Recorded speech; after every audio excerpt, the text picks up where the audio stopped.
আসসালামু আলাইকুম রহমতুল্লাহ। আশা করি আপনারা সকলে অনেক ভালো আছেন। আমি শান্ত, আপনারা দেখছেন তৌহিদ এগ্রো। আজকে মূলত আমি এসেছি আমার রসুনের জমিতে আপনাদেরকে কিছু কথা বলার জন্য। কিভাবে রসুন চাষ করলে আপনার রসুনের ফলনটা ভালো হবে আমি আপনাদেরকে বলবো। যে আমার এই রসুনের গাছের বয়স এখন বর্তমান চলছে 80 দিন।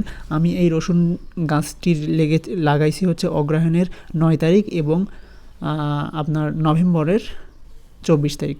অগ্রহায়ণের 10 তারিখের আগে যদি রসুন লাগান তাহলে সেই রসুনটি খুবই ভালো হয় এবং সেই আবহাওয়াজনিত কারণে আমাদের বাংলাদেশে এই সময় রসুন লাগাইলে সেই রসুনটি খুবই ভালো হয়ে থাকে। আমার যে জমিটা দেখতেছেন এটা হচ্ছে বেলে দোআঁশ মাটি। এখানে আমি আমার এই জমিতে কিভাবে রসুন লাগিয়েছি, কখন কোন কীটনাশক প্রয়োগ করেছি এই সম্পর্কে যদি আপনারা জানতে চান তাহলে আমার এই পুরো ভিডিওটি আপনাদেরকে দেখতে হবে।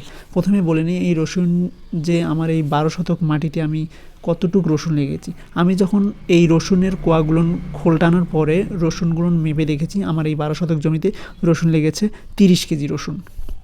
প্রায় ধরেন 40 কেজি 10 কেজি যে ছোট দানাগুলো থাকে ওই দানাগুলো ফেলে দিয়ে আমার বড় দানা যেইগুলো, যখন আপনারা রসুন লাগাবেন তখন চেষ্টা করবেন যে আপনার রসুনের দানার একটা কোয়া যেন হয় 1 গ্রাম করে, তাহলে সেই রসুনটি বড় হবে। দেখেন আমার এই রসুনের 80 দিন বয়স, দেখেন রসুনের সাইজটা কত সুন্দর হয়েছে। আরও আমাদের এই রসুনটি থাকবে হচ্ছে 40 দিন, 40 থেকে 50 দিন থাকবে। 40 থেকে 50 দিনে বুঝেন তাহলে এই রসুনটি কত বড় হবে।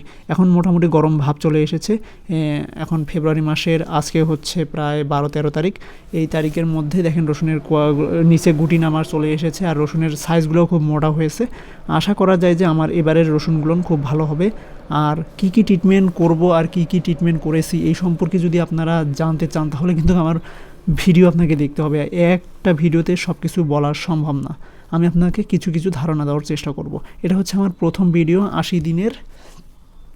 এরপরে কি কি করব না করব এই সম্পর্কে আমি বলবো। এটা হচ্ছে আমার 2025 সালের ভিডিও। 2025 সালে এই রসুনের জমিতে কি কি করেছে এই সম্পর্কেই আমি আপনাকে কিছু ধারণা দেওয়ার চেষ্টা করলাম। পরবর্তী ভিডিও পাওয়ার জন্য